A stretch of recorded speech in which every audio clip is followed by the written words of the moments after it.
السؤال الأول: ماذا تفعلين لو قابلت شخصا نسيت اسمه؟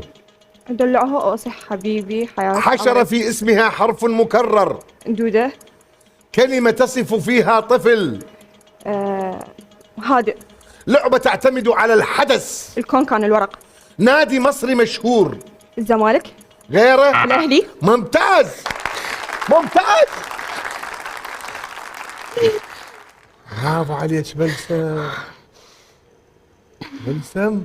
وهي الثانية إجاباتك دقيقة، بس خلينا نشوف راح توصل لك ال 123 نقطة. نقول يا الله. إن شاء الله تصل. تفضلي تعالي تعالي.